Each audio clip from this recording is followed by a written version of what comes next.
हर कदम पर देंगे आपका साथ, लॉकडाउन में लेके आए हैं आपके लिए नई सौगात। हर कदम पर देंगे आपका साथ, लॉकडाउन में लेके आए हैं आपके लिए नई सौगात।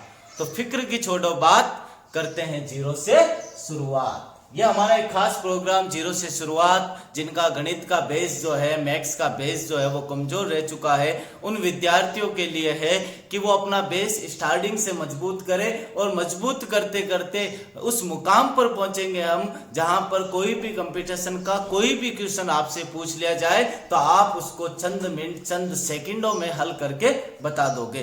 तो जीरो से शुरुआत के दो जो वीडियो है वो अपलोडेड हो चुके हैं, तो वहां जाके आप जरूर देखें। यह है जीरो से शुरुआत का तीसरा वीडियो। हमने कल दूसरे वीडियो में क्या देखा था, हमने इकाई अंक निकालना सीखा था। कोई संख्याएं गुणा में आ जाए या फिर किसी संख्या की घात कुछ भी हो तो उसका इकाई अंक कैसे निकाला जाता है। तो एक बार रिवाइज करें, कुछ क्वेश्चन करते हैं हम। जैसे कि क्वेश्चन करें आप, अगर आपने दोनों वीडियो पहले देखे हैं या नहीं देखे हैं, आपको अपने आप को चेक करें कि आपको ये क्वेश्चन आते हैं या नहीं आते। मैं आपसे पूछ रहा हूं कि 417 की घात 26 है या फिर 213 की घात 19 है, तो इनका इकाई अंक क्या होगा। इनका क्या निकालना, इकाई अंक, सबसे अंतिम अंक क्या आएगा। अब कल हमने ट्रिक देखी थी, तो फटाफट इसका आंसर बताओ मेरे को। तो आपने निकाल लिया होगा क्योंकि बहुत जल्दी वो ट्रिक है, बहुत फास्टली होता है उस ट्रिक से। हमने क्या कहा था, हमें घात में 4 का भाग देना है, तो यहाँ 4 का भाग देंगे 26 में, तो 6 को 24 यानी 6 बार जाएगा, पीछे शेषफल 2 बचेगा। और मैंने कहा था जब शेषफल 1 2 3 आए तो आपको आधार के इकाई अंक में शेषफल लगा देना है। यहाँ आधार का इकाई अंक क्या है 7, क्षेत्र शेषफल कितना आया 2, 7 7 49, तो पीछे कितना आया 9, तो यानी 417 की घात 26 का इकाई अंक कितना आएगा 9। वैसे ही 213 की अगर घात 19 हो तो 213 इंटू 213 इंटू 213 19 बार कर तो नहीं सकते, इतना टाइम भी नहीं मिलेगा। तो हम क्या करेंगे, यहाँ पर 4 का भाग देंगे, 4 का भाग 4 चौक 16, पीछे कितने बच गए 3, आधार का इकाई अंक 3, ये भी 3 का क्यूब आपको पता है 3 त्याग 9 9 तिया 27 27, 3 का जो क्यूब होता है वो 27 होता है। यहाँ इकाई अंक कितना है 7, तो यानी कि 213 की घात 19 होगा, उसका भी इकाई अंक कितना होगा 7 ही होगा। अब यहां पर अगर शेषफल 1 2 3 आए तो हमने ये किया था, अगर शेषफल 1 2 3 नहीं आए, कुछ अलग आए, जैसे कि 0 आ सकता है, पूरा पूरा भाग चला जाए, तो आपको क्या करना है वो भी हमने कल सीखा था। अगर ये क्वेश्चन आ जाए 317 की घात 24 और 513 की घात 16, तो हमें क्या निकालना है, यहाँ पे इकाई अंक निकालना है। जब शेषफल 1 2 3 बचे तब हमने कहा था इकाई अंक पर शेषफल लगा देना, वही घात में हो जाएगी। लेकिन जब शेषफल 0 आए, 4 का पूरा पूरा भाग आए, तब हमने क्या सीखा था, हमने कहा था कि यहाँ पे आपको क्या करना है, घात में 4 का भाग देना, 6 चौक 24, पीछे कितना बचा 0। जब शेषफल 0 आ जाए तब हमने कहा था जो भी इकाई का अंक होगा उस पर हमेशा घात कितने लगा दो 4। तो यहाँ इकाई का अंक क्या है 7, तो 7 पर क्या लगा दो 4।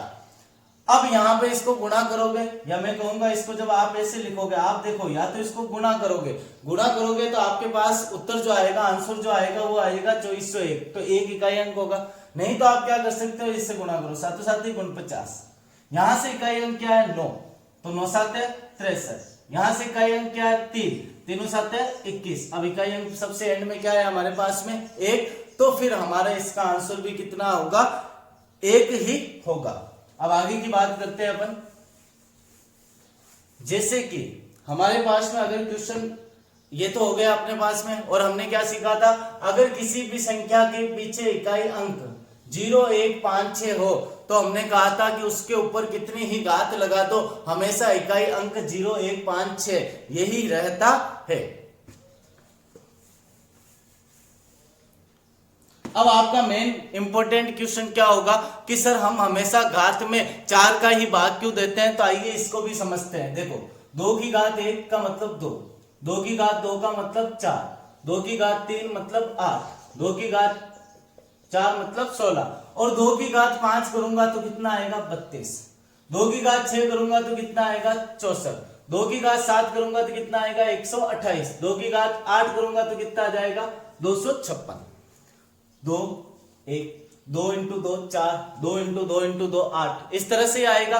अब आप देखो तो देखो यहाँ घात में अगर 4 जुड़ गया, यहाँ घात 1 थी, यहाँ 5 थी, घात में 4 जुड़ा, तो यहाँ पे इकाई अंक 2, यहाँ पे भी इकाई अंक 2 ही आया।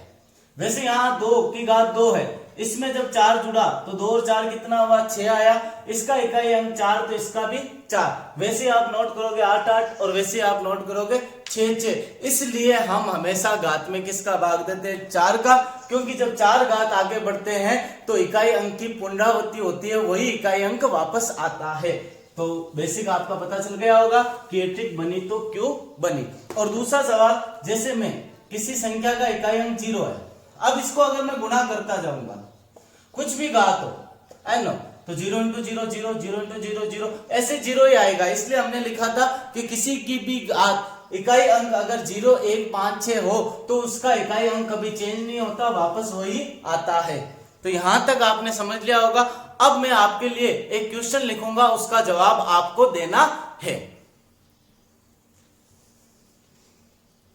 देखो कथन फर्स्ट में लिखता हूं आपके सामने, किसी संख्या के इकाई अंक के जातीय व स्थानीय मान का अंतर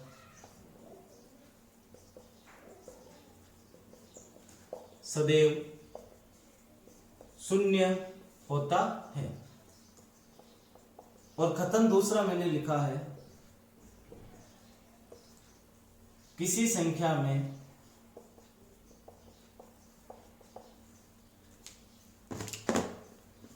जीरो किसी भी स्थान पर रहे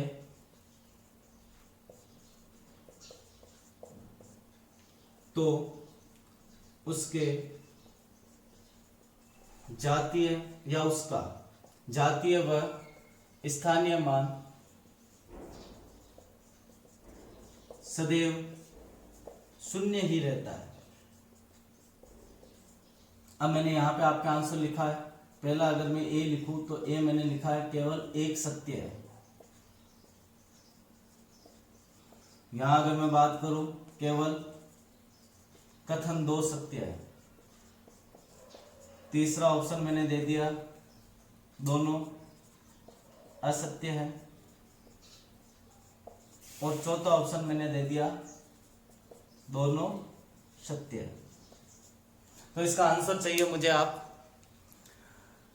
5 सेकंड का समय दूंगा मैं आपको। 5 सेकंड में अपने माइंड में अपना आंसर डिसाइड करें कि ये आंसर है। अगर आपने पिछली क्लासेस हमारी 0 से शुरुआत की देखी है तो आप जरूर फटाफट इसका आंसर निकाल लोगे। ये एकदम बेसिक लेवल से शुरुआत है, और ऐसे क्वेश्चन पुराने एग्जाम जो है उनमें पूछे जा चुके हैं। और आपको मैं फिर एक बार बता दूं, ये 6 से स्टार्ट हो जाते हैं। कक्षा 6 में ही हमें बता दिया जाता है स्थानीय और जातीय मान क्या होते हैं, लेकिन हम जो है वो सीधा स्टार्ट कहां से करते हैं, प्रतिशत सीख लिया, औसत सीख लिया, वो सीख लिया। हमारा बेसिक जो है वो एकदम नल रहता है। तो उसी बेसिक को सुधारने के लिए हमने क्या की है, 0 से शुरुआत। तो इसका आंसर आपका आ गया होगा। तो देखिए अपन निकालते हैं इसका आंसर। क्या लिखा हुआ, किसी संख्या के इकाई अंक के जातीय व स्थायी मान का अंतर सदैव 0 होता है। तो देखो जैसे मैंने कोई भी संख्या लिख दी, अब इसका इकाई अंक तो यही होगा। स्थानीय मान क्या होता है भाई, स्थानीय मान हमने कहा था इकाई, दाई, सैकड़ा, ये स्थानीय मान होते हैं। जैसे 1 का 10 होगा, 6 का 600 होगा, 5 का 5000 होगा, 4 का अगर देखें तो 40000 होगा। लेकिन 3 का स्थानीय मान इकाई अंक है इसलिए 3 ही होगा। और जातीय मान हमने हमेशा कहा था किसी संख्या का जातीय मान हमेशा वो संख्या ही होती है। जैसे 9 भले किसी स्थान पर हो उसका जातीय मान 9 ही होगा। तो ऐसे ही 3 किसी भी स्थान पर हो इसका जातीय मान हमेशा क्या होगा, 3। अब क्या कहा का अंतर सदैव 0 होता है। अंतर का मतलब माइनस, तो 3 माइनस 3 कितना होगा, 0। और कल हमने बात भी की थी है। तो इसका मतलब कथन फर्स्ट तो सत्य है। दूसरे कथन की बात करें, किसी संख्या में 0 किसी भी स्थान पर रहे उसका जातीय व स्थानीय मान सदैव 0 ही रहता है। मतलब 0 का स्थान कुछ भी हो, एक ये लिख दिया हमने, एक हम ये लिख देते हैं, और एक हम लिख देते हैं ये। हमसे 0 का पूछा। अब अगर 0 का मुझे, मैं ऊपर की तरफ जो लिखूंगा इस साइड में ऊपर की तरफ, वो तो क्या होगा स्थानीय मान, नीचे जातीय मान। जातीय मान 0 का 0 ही होता है, जातीय मान 0 का 0 ही, 0 का 0 ही। अब अगर हम यहाँ पे स्थानीय मान देखें तो जीरो के बाद दो संख्या है तो दो जीरो लगा दो, लेकिन दो जीरो लगाने पर भी ये जीरो ही रहा। वैसे यहाँ पे जीरो के बाद एक संख्या है, स्थानीय मान क्या होगा, जीरो जीरो, जीरो जीरो लिखोगे तो भी जीरो, यहाँ पे भी क्या होगा, जीरो। यानी कि जीरो का स्थानीय व जातीय मान सदैव जीरो ही रहता है। तो यानी कथन दूसरा भी सत्य है, मतलब दोनों कथन सत्य है, इसलिए ऑप्शन कौन सा सही हो जाएगा अपना, डी। समझ में आ गई होगी बात आपने कैसे किया अपन ने।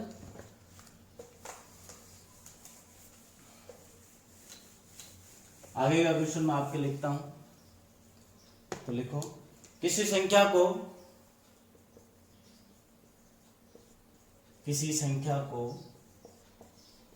144 से भाग देने पर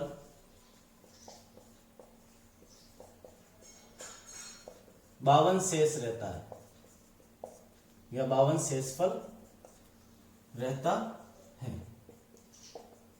उसी संख्या को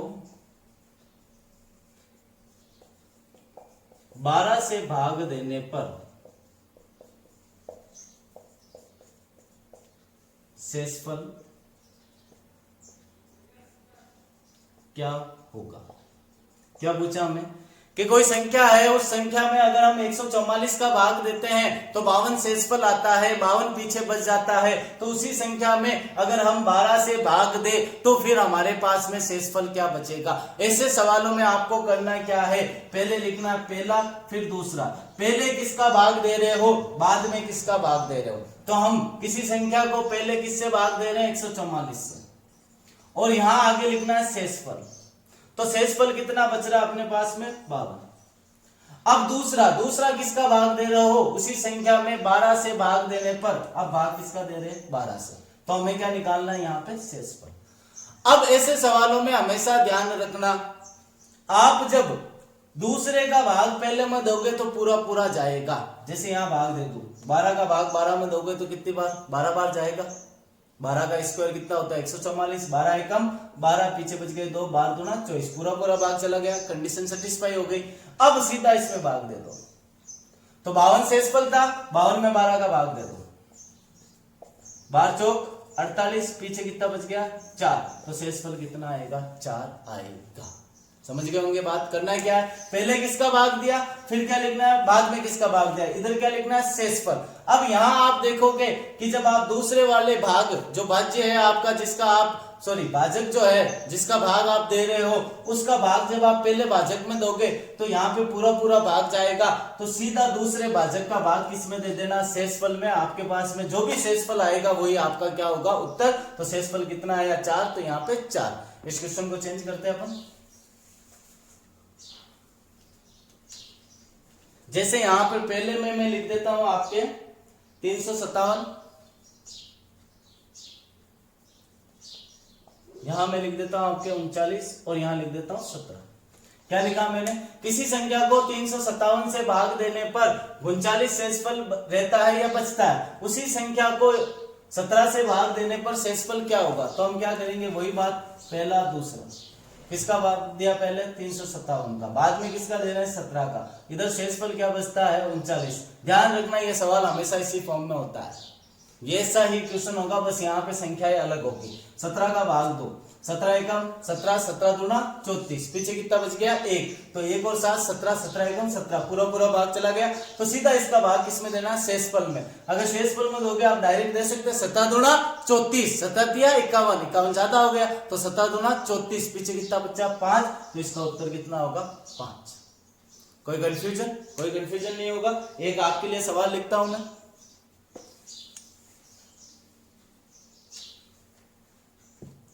यहां मैं लिख देता हूं 119, यहां लिख देता हूं 19।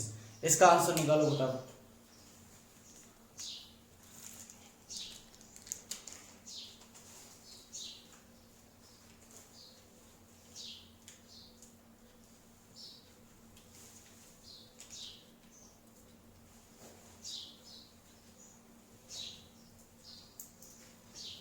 आ गया होगा इसका आंसर आपके पास में। तो क्या होगा इसका आंसर, अपन क्या करेंगे, वही पहला यहाँ दूसरा, पहले किसका भाग दिया 119 का, फिर किसका दिया 17 का, पीछे क्या बचा 19, 17 का भाग दो, 17 इंटू 7 करोगे। अब देखो ये अभी भाजकता के नियम हमें पढ़ने, किसमें किसका भाग जाएगा वो अपन सीखेंगे। तो 17 का भाग देंगे, तो 17 का भाग अगर आप 7 बार करोगे तो आपके पास में क्या आ जाएगा 119, यानी पूरा पूरा भाग चला गया। यहाँ भाग देखो 17 कम 17, पीछे कितना बच गया 2, तो इसका आंसर क्या होगा 2। इनको आप आराम से नोट कर लो।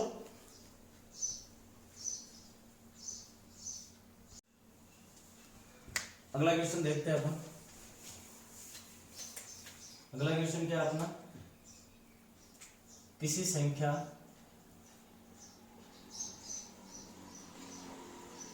n में 4 का भाग देने पर 3 शेषफल रहता है या 3 शेषफल आता है, तो 2n में 4 का भाग देने पर शेषफल क्या होगा।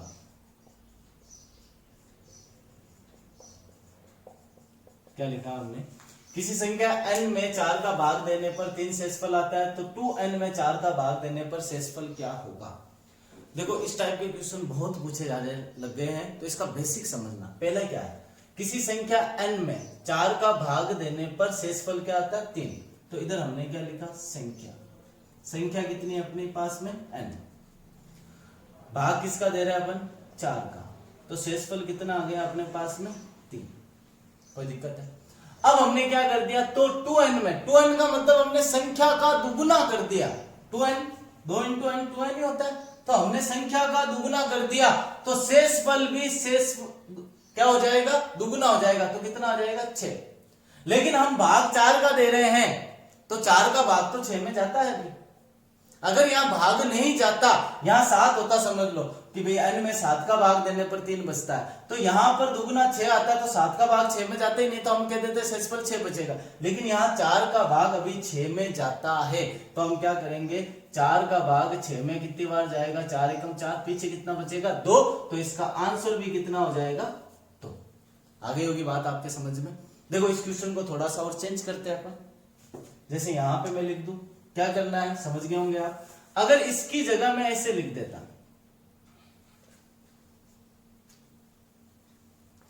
किसी संख्या n में 11 का भाग देने पर शेषफल 3 आता है, तो 2n में 11 का भाग देने पर शेषफल क्या होगा, तो आप क्या लिखोगे, वही बात है आपकी संख्या, इधर क्या लिखोगे आप भाग किसका दे रहे हो, और इधर क्या आ गया अपने पास में शेषफल। अब संख्या भाग तो दोनों बार 11 का ही दे रहे हैं अपन, इधर संख्या पहले n थी, अब कितनी हो गई 2n, तो शेषफल संख्या दुगुनी हुई तो शेषफल भी दुगुना होगा, 3 3 दूनी 6। अब 11 का भाग 6 में जाता नहीं है, तो भाग देना भी नहीं है, तो आंसर क्या हो जाएगा 6, शेषफल कितना बचेगा 6। समझ में आ गया होगा, इसका स्क्रीनशॉट ले लो आप और इसको क्या कर लेना नोट। अगला क्वेश्चन अपन लिखते हैं,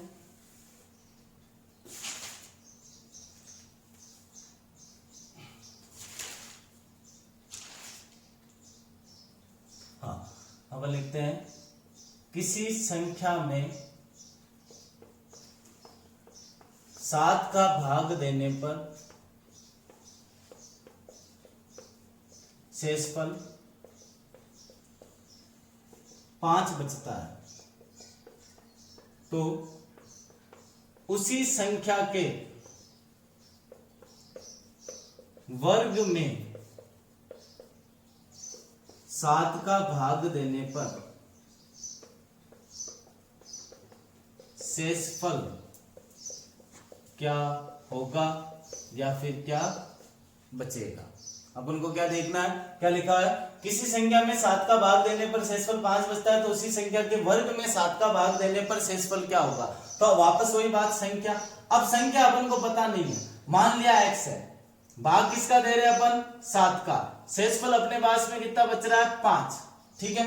अब क्या किया उसी ने, उसी संख्या का वर्ग, वर्ग का मतलब क्या होता है, घात 2 लगा दो x स्क्वायर, 7 का भाग देंगे तो यहाँ पे शेषफल का भी क्या हो जाएगा वर्ग हो जाएगा। पिछले क्वेश्चन में संख्या का दुगुना हुआ था, यहाँ इस क्वेश्चन में संख्या का वर्ग हुआ, तो शेषफल का भी वर्ग, 5 का स्क्वायर 25, क्या 7 का भाग इसमें जाता है? हाँ जाता है। तो पहले भाग देना है, 7 त्रिया 21, पीछे कितने बचे? 4, तो अपना उत्तर क्या होगा? 4। अगर भाग नहीं जाता तो यही उत्तर होता। कोई दिक्कत, कोई प्रॉब्लम नहीं हुई होगी। अगला क्वेश्चन लिखते हैं अपन, यहीं पे चेंज कर दूंगा मैं। अब यहां पे मैं घन ले लूंगा, या चलो पूरे ही लिख लेते हैं। क्वेश्चन क्या है? 343 को 5 से भाग देने पर शेषफल 3 बचता है। तो संख्या 343 के घन में 5 का भाग देने पर क्या शेषफल रहेगा? सेम क्वेश्चन है, तो करने की कोशिश करो आप इसको। क्या आएगा आपके आंसर?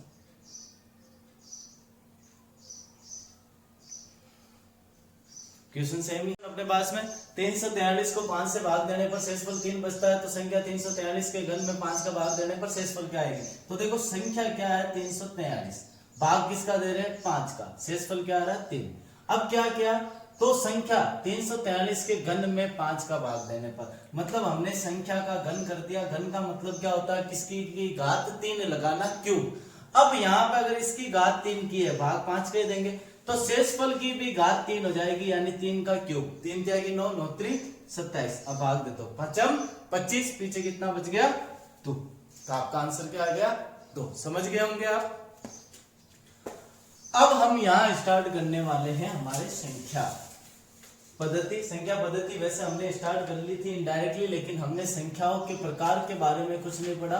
तो हम यहाँ पे देखेंगे संख्या के प्रकार क्या होते हैं। और ये टॉपिक सबसे इंपॉर्टेंट की होता है, क्योंकि यहाँ से भाज्य और अभाज्य संख्याओं के बारे में पढ़ेंगे, सम विषम के बारे में पढ़ेंगे, सहअभाज्य असहभाज्य संख्याओं के बारे में पढ़ेंगे। यहाँ से अगर थ्योरेटिकली क्वेश्चन आ गया, कथन के रूप में क्वेश्चन आ गया, तो बहुत इंपॉर्टेंट क्वेश्चन यहाँ से बन सकता है। और इसके बाद हम भाजकता के नियम भी देखने वाले हैं, किसमें इसका भाग जाएगा। ये हम इनडायरेक्टली डायरेक्ट पता कैसे लगा ले कि हम बिना भाग दे हुए ही हमें पता चल जाए पूरा भाग जाएगा या नहीं जाएगा। तो हम संख्या के बारे में बात करते हैं। तो सबसे पहले अपन किसके बारे में बात करेंगे? प्राकृत संख्या। प्राकृत संख्या बोल नेचुरल नंबर। क्या होता है नेचुरल नंबर? ये कहां से स्टार्ट होते हैं? 1 से स्टार्ट होते हैं और कहां तक चलते हैं? अनंत तक चलते हैं। 1 2 3 4 5 6 7 ऐसे 1000 2000 3000 लाख 10 लाख करोड़ अरब ऐसे संख्या चलती जाती, कभी अंत नहीं होता। इसके बाद में आती है अपने पास में पूर्ण संख्या। पूर्ण संख्या यानी कि होल नंबर। इसमें क्या होता है? सिर्फ 0, हमारा फेवरेट नंबर, हमारे एग्जाम में आया हुआ नंबर 0, हमारा सबसे प्रिय संख्या जो होती है वो 0 होती है। तो हम यहाँ पे क्या करेंगे?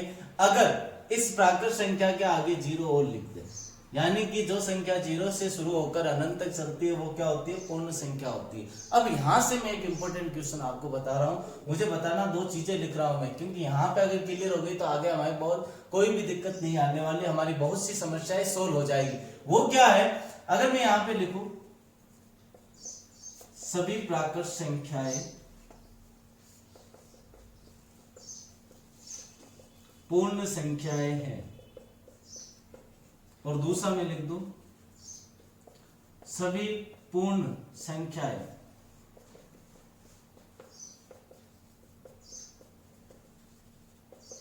प्राकृत संख्याएं है। अब इन दोनों में से मुझे आप ये बताओ सत्य कौन सा है? ये वो कथन वाले क्वेश्चन नहीं है सभी गाय बैल है, ठीक है। ये यहाँ पे सिंपल से क्वेश्चन है। तो यहाँ पे अपन क्या, इसका आंसर क्या होगा? तो अपन बात करें पहले सभी प्राकृत संख्याएं पूर्ण संख्या है। सभी प्राकृत क्या होती है? 1 2 3 के बाद अनंत तक। अगर इसको हम देखें तो यहाँ सब के सब है, तो प्राकृत संख्या सब के सब किस में आ गई? पूर्ण में आ गई। मतलब हम कह सकते हैं सभी प्राकृत संख्याएं, मतलब 1 2 3 डॉट डॉट डॉट, ये सभी किस में आती है? पूर्ण में। मतलब सभी प्राकृत संख्याएं पूर्ण संख्याएं होती है या है। लेकिन उसकी उल्टी बात करें, यानी ये सही है, सभी पूर्ण संख्याएं प्राकृत संख्याएं हैं, ये सब के सब इसमें भी आ गई। लेकिन यहाँ पे बात करूं मैं, एक पूर्ण संख्या ऐसी है, वो कौन सी है? जीरो, जो किस में नहीं आती? प्राकृत संख्या में नहीं आती है। इसलिए हम कहेंगे सभी पूर्ण संख्याएं प्राकृत संख्याएं नहीं है, क्योंकि जीरो एक ऐसी पूर्ण संख्या है जो प्राकृत संख्या में नहीं आती है। तो कोई दिक्कत है? मतलब यहां से आपने क्या सीखा? आप अगर सभी लगाना चाहते हो तो कैसे लगाओगे? यहां से ऊपर से चलना है। सभी प्राकृत संख्याएं पूर्ण संख्याएं होती है, इसके आगे आएगा सभी पूर्ण संख्याएं पूर्णांक होती है। तो इस तरह से आपको चलना है। तो हम आगे किसकी बात करने वाले हैं? पूर्ण संख्या। पूर्ण संख्या के बाद हम बात करने वाले हैं पूर्णांक। पूर्णांक क्या होता है? यदि पूर्ण संख्या के प्लस माइनस के साइन का यूज कर लिया जाए, दोनों चिन्हों का प्रयोग कर लिया जाए, तो वो आती है पूर्णांक। यानी कि हम बात कर रहे हैं इंटीजर की, इंटीजर नंबर। अब देखो, इसको 100 n से किया जाता है नेचुरल नंबर को, पूर्ण संख्या को w से किया जाता है होल नंबर को, लेकिन पूर्णांक संख्या को i से डिनोट कर देते हैं, लेकिन ज्यादातर डिनोट किया जाता है z से। रीजन क्या है? ये एक लैटिन शब्द था जेहलिन। जेहलिन को इंटीजर्स नंबर कहा जाता था, पूर्णांक किया जाता था, इसलिए यहां पे क्या लिख दिया उसने? जेड जेहलिन। इसलिए इसको जेड से शो किया जाता है। तो इंटीजर्स क्या होते हैं? जैसे ये -3, -2, इधर डॉट डॉट डॉट, -1 0, इधर 1 2 3 डॉट डॉट डॉट, यानी कि जो माइनस अनंत से शुरू होती है और कहां तक जाती है? प्लस अनंत तक जाती है, वो क्या कहलाती है? पूर्णांक संख्या कहलाती है। अब आगे की बात करते हैं अपन। आगे अपन बात करेंगे परिमेय संख्या। परिमेय संख्या क्या होती है? Rational number. इंग्लिश में बात करूं, रेशनल नंबर क्या होता है? ऐसी संख्या जिसको हम p/q रूप में लिख सकते हैं, p/q रूप में, यानी अंश बट्टा हर भिन्न के रूप में लिख सकते हैं, वो क्या कहलाती है? हमारे परिमेय संख्या कहलाती है। लेकिन यहां पर जहां q का मान कभी भी 0 नहीं होना चाहिए, q का मान कभी भी 0 नहीं होना चाहिए। अब आपका क्वेश्चन यहां से बनेगा, सर ये ठीक था, p/q यानी 2/3, 3/4, 8/9 ये लिख सकते हैं, लेकिन आपने एक कंडीशन लिख दी कि q का मान जिसका हम नीचे भाग दे रहे हैं वो कभी 0 के बराबर नहीं होना चाहिए। अब क्वेश्चन उठता है, यहां से बेसिक पढ़ रहे हैं अपन, मन में ये क्वेश्चन आएगा, सर 0 का भाग क्यों नहीं दे सकते? अगर मैं देना चाहूंगा तो क्या होगा? तो मैं देखो क्या होगा और क्यों होगा, दोनों की हम यहां बात करते हैं। अगर किसी संख्या में 0 का भाग देते हैं तो आता है अनंत। अनंत का मतलब कभी अंत नहीं होने वाला, या इसको लिखा जाता है अपरिभाषित, यानी कि यह परिभाषित नहीं है, इसका हम मान नहीं बता सकते। उसका रीजन क्या है सुनिएगा। जैसे 8 है, 2 का भाग दे रहा हूं, 2 चौक 8, माइनस करूंगा 0। इसका सीधा सीधा मतलब क्या होता है? 2 को 4 बार जोड़ो 8 आ जाएगा, 2 + 2 + 2 + 2, 2 2 4, 4 2 6, 6 2 8। 3 का भाग दे दूं मैं 15 में, 3 पंजे 15। इसका मतलब क्या होता है? 3 को 5 बार जोड़ो 15 आ जाएगा, 3 3 6, 6 3 9, 9 3 12, 12 3 15। अब मैं आपको कहूं 0 का भाग दे रहा हूं 7 में, 0 को कितनी बार जोड़ू कि 7 आ जाए? तो आप क्या कहोगे? सर जिंदगी भर जोड़ते रहो, कॉपियां किताबें सब कम पड़ जानी है, लेकिन कभी 7 नहीं आना। मतलब ये प्रोसेस कभी अंत नहीं होने वाला, और जो कभी अंत नहीं होता है वही तो क्या कहलाता है? अनंत। इसलिए किसी संख्या में अगर 0 का भाग देते हैं तो फिर आता है अनंत। तो समझ ली बात को। तो इसलिए हमने परिमेय संख्या के नीचे क्या लिखा कि जिसका भाग दे रहा हो, यानी कि जिसको q है वो कभी भी 0 नहीं होना चाहिए। अब हम बात करते हैं अपरिमेय संख्या। अपरिमेय संख्या, इर्रेशनल नंबर। देखो परिमेय संख्या जो हमने लिखा था उसको अपन डिनोट करें तो q से डिनोट करते हैं, क्योंकि क्वोशिएंट, अगर लैटिन वर्ड है परिमेय संख्या को क्वोशिएंट कहते हैं, इसलिए वहां पे q लेते हैं, और यहाँ पे s या t ले लेते हैं, यानी ट्रांस क्वोशिएंट, इसलिए अपरिमेय संख्या को t या s से शो कर दिया जाता है। इरेशनल नंबर क्या होते हैं? जिनको p/q रूप में प्रदर्शित नहीं किया जा सकता, वो कहलाती है अपरिमेय संख्या। कौन कौन सी होती है? देखो, रूट के अंदर कोई अगर अभाज्य संख्या आ जाए तो वह अपरिमेय संख्या होती है, या फिर आप ले लो पाई। ठीक है, क्या ले लो, पाई। पाई भी एक अपरिमेय संख्या है। अभाज्य संख्या के बारे में हमने पढ़ा नहीं है, इसलिए मैंने ज्यादा बताया भी नहीं है। जैसे हम आगे बढ़ेंगे, भाज्य अभाज्य आएगी तो और विस्तार से चर्चा करेंगे। अब सबसे इंपॉर्टेंट चीज क्या है कि ये परिमेय और अपरिमेय संख्याओं का निर्धारण आप दशमलव प्रसार के आधार पर भी कर सकते हो। दशमलव प्रसार। अब आप कहोगे सर ये क्या है, डेसिमल एक्सपेंशन, तो आप कहोगे सर ये तो इंग्लिश में बता दिया। हम पूछ रहे हैं क्या सर, कौन सी बला है ये, तो मैं आपको कहूंगा पॉइंट के बाद में संख्याएं कैसे आती है, 1 2 3 6 7 ऐसे कोई भी संख्या आ जाए तो दशमलव के बाद संख्याएं क्या हो रही है, बढ़ रही है, तो यही होता है दशमलव प्रसार। अब ये दशमलव प्रसार कितने प्रकार का होता है इसकी बात करते हैं। तो आइए, दशमलव प्रसार दो प्रकार का होता है, एक तो होता है शांत और एक होता है अशांत।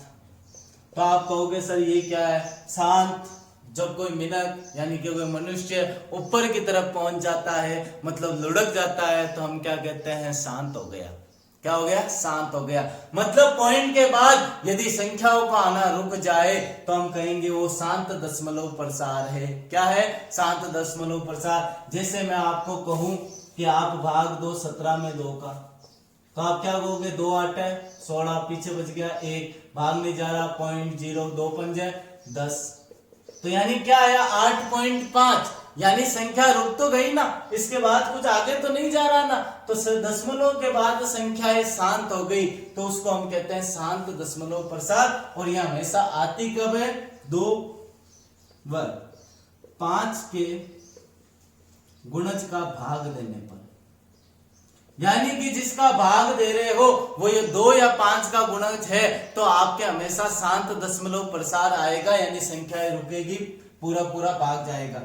अब 2 और 5 के गुणक का क्या मतलब है, जैसे मैं 8 लिखता हूं, 8 का भाग दूंगा, 2 का भाग दिया, 2 दूनी 4, 2 दूनी 4, 2 एकम 2, यानी कि 8 को मैं क्या लिख सकता हूं, 2 का क्यूब, यानी ये 2 का गुणज है। अब हम आगे बात करते हैं, जैसे कि हम बात करें कि सर जैसे 5 या ऐसे कैसे, जैसे मैं 40 कह दूं तो आप इसको देखोगे तो क्या आएगा, 2 का 20, 10, 5, 5 एकम 5, यानी कि किसी संख्या जिसका भाग दे रहे हो इसके अगर आप भाज्य गुणनखंड करोगे उसमें केवल 2 और 5 नजर आए तो हमेशा ध्यान रखना वो क्या होगी, आपके शांत दशमलव प्रसार ही आएगा। या 2 व 5 के अलावा कुछ आ जाए तो वो क्या आएगा, अशांत। जैसे मैं लिख देता हूं यहां पर 120, ये समझ गए होंगे आप। मैं यहां लिख देता हूं 120, तो मैं इसके टुकड़े करने को कहूंगा आप, तो 2 का भाग दोगे 60, 2 का भाग दोगे 30, 2 का भाग दोगे 15, 3 का भाग दोगे 5, 5 का भाग दोगे 1। यहाँ 2 2 2 है, 5 भी है, लेकिन इन 2 व 5 के अलावा और कौन आ गया, 3 आ गया, तो वो क्या हो जाएगा, अशांत। और अशांत भी 2 प्रकार के होते हैं, एक तो क्या होता है आवर्ती, एक क्या होता है अनावर्ती। आवर्ती का मतलब क्या हो गया, पॉइंट के बाद में किसी संख्याओं का बार बार रिपीट होना। वो संख्या 1 भी हो सकती है, 2 भी हो सकती है, 3 भी हो सकती है, 4 भी हो सकती है। कैसे देखो, 2.33333 आगे बढ़ती जा रही है, तो यानी दशमलव के बाद में संख्याएं क्या आ रही है, 3 3 3 3 आवर्ती बार बार आ रही है। या फिर मैं लिख दूं 5.67676767, तो भी आप कहोगे कि हाँ सर 2 संख्याएं हैं 67 67 67, यानी कि 67 67 67, इनका रिपीटेशन हो रहा है, तो ये भी आवर्ती। ऐसे 3 संख्याओं का भी, 4 संख्याओं का भी, 5 संख्याओं का भी रिवर्स आ सकता है, तो ऐसे प्रसार क्या कहलाते हैं, ऐसे दशमलव प्रसार अशांत आवर्ती दशमलव प्रसार कहलाते हैं। अब अनावर्ती की बात करूं, जैसे मैं लिख दूं, यानी रिपीटेशन नहीं होता, कोई भी संख्या अपनी मर्जी से आ सकती है, 1 2 3 1 5 6 3 4, तो आप क्या कहोगे, सर 1 2 3 आया, अब यहाँ पे वापस 1 के बाद अगर 2 3 आ जाता तो मैं कहता आवर्ती है, लेकिन यहाँ तो अपनी मर्जी से आ रही है, ऐसी संख्याएं कहलाती है अशांत अनावर्ती दशमलव प्रसार। आप किसी भी संख्या का भाग दोगे हमेशा आवर्ती आएगी, या तो शांत हो सकता है या अशांत आवर्ती आएगी। यह अनावर्ती केवल एक पाई संख्या है, या फिर रूट की अभाज्य संख्या आ जाए रूट के अंदर तो हम क्या कहते हैं, उनकी भी अशांत अनावर्ती दशमलव प्रसार होगा। ध्यान रखना 22/7 इधर आएगा, 22/7, क्योंकि आप भाग दोगे 7 त्रिया 21, पीछे बच गया 1, 0 लगाओगे पॉइंट, 7 एकम 7, वापस 3 बच गया, क्या सॉरी 7 एकम 7, 3 बच गया 0, 7 चौक 28, वापस क्या आ गया 2, वापस क्या करोगे 0 लगाओगे, तो यहां से 7 दूनी 14, 6 बच गया तो 0, 7 8 56, वापस 4 बच गया तो 7 पंजे 35, वापस 5 बच गया। तो इस तरह से आप करोगे 6 या 7 संख्याओं के बाद आप देखोगे इसके रिपीटेशन स्टार्ट हो जाएगा, क्या हो जाएगा, आवर्ती स्टार्ट हो जाएगी, वापस वो संख्याएं दोहराने लग जाएगी। तो 22/7 और पाई ये अलग अलग चीजें हैं। अब आप कहोगे नहीं सर हमने तो यही पढ़ा था कि 22/7 पाई का ही तो मान होता, तो मैं आपको कहूंगा नहीं, गलत पढ़ा है। पाई का मान लगभग 22/7 होता है, एक्यूरेट 22/7 पाई का मान नहीं होता है, ध्यान रख लेना। पाई और 22/7 अलग अलग चीजें हैं, अलग अलग चीजें क्यों है ये गौर करते हैं। यदि किसी संख्या का दशमलव प्रसार शांत आए या किसी संख्या का दशमलव प्रसार अशांत आवर्ती आए, तो ये दोनों चीजें जो होती है ये तो कहलाती है परिमेय संख्या। ये दोनों तो क्या कहलाते हैं, परिमेय संख्या, मतलब हम इसको बट्टा में लिख सकते हैं, लेकिन अगर अशांत अनावर्ती है तो ये जो कहलाती है ये कौन सी संख्या कहलाती है, अपरिमेय संख्या कहलाती है। तो मतलब पाई तो अपरिमेय है लेकिन 22/7 क्या है, परिमेय। अब यहां आप गलती कर सकते हो, एग्जाम में क्वेश्चन आ जाए निम्न में से कथन सत्य है, पाई एक परिमेय संख्या है, 22/7 एक परिमेय संख्या है। अब आप क्या करोगे, आप कहोगे या तो दोनों सत्य है या दोनों असत्य है, क्यों, क्योंकि पाई और 22/7 तो एक ही होते, नहीं अलग होती है। समझ गए क्या अलग होती है, पाई एक अपरिमेय है लेकिन 22/7 क्या है, एक परिमेय संख्या है। अब यहां से क्वेश्चन क्या बनता है, यहां से क्वेश्चन बनता है कि 0.3333 को परिमेय संख्या या भिन्न रूप में लिखो। तो फिर देखो मैं क्या बताऊंगा आपको, इसको लिखना कैसे है, यानी कि 3 की बार हो रही है, एक संख्या की पुनरावृत्ति हो रही है तो इसके ऊपर लगाया जाता है बार, ये क्या कहलाता है, बार। जिसके ऊपर बार लगा हुआ हो पॉइंट के बाद, मतलब वो संख्या बार बार आ रही है तो इसको क्या लगाते हैं, बार। अब इसको लिखने का तरीका क्या होगा, मैं आपको कहूंगा कितनी संख्या का रिपीटेशन हो रहा है, 1, तो नीचे 9 लिख दो, 1 9, 2 संख्या होती तो 2 9, 3 होती तो 3, और उसके बाद में ऊपर आप क्या लिख दो, वो संख्या, तो कितनी आ रही है 3, तो यहाँ 3, तो इसका होगा 1/3, तो आपका आ जाएगा 0.333। वैसे ही आप 0.67, 0.123 ये करो, लेकिन आप कहोगे सर हमें तो समझ में नहीं है, आपने कहा क्या, तो इसके लिए मैं आपको क्या कहूंगा, नेक्स्ट वीडियो का वेट करें आप। नेक्स्ट वीडियो में आपको ये पूरी संख्याएं मैं बताऊंगा कि किस तरह से इनको फटाफट बदला जा सकता है। मतलब इसका उत्तर आएगा 67/99। अगर इसका उत्तर की बात करूंगा मैं, तो इसको मैं लिखूंगा कि आपको लिखना है 9 9 और 0, और ऊपर आपको 123 में से 1 घटाना है, यानी 122/990 लिखोगे तो आपके पास में आ जाएगा 0.12323, क्योंकि 2 3 पर बार है तो आपके पास में आंसर यही आएगा। तो आप ये कहोगे सर ये कैसे हो रहा है फास्ट, तो मैं आपको कहूंगा नेक्स्ट वीडियो में हम यहीं से शुरुआत करेंगे, तो नेक्स्ट वीडियो हमारा जरूर देखें, और पुराने वीडियो अगर किसी ने नहीं देखे वहां पे भी जाए। आपके सपोर्ट की हमें जरूरत है, अपने दोस्तों के साथ ज्यादा से ज्यादा शेयर करें और कमेंट में अपनी देशभक्ति जरूर दर्शाए। जय हिंद, वंदे मातरम के कमेंट भी करते रहे। धन्यवाद।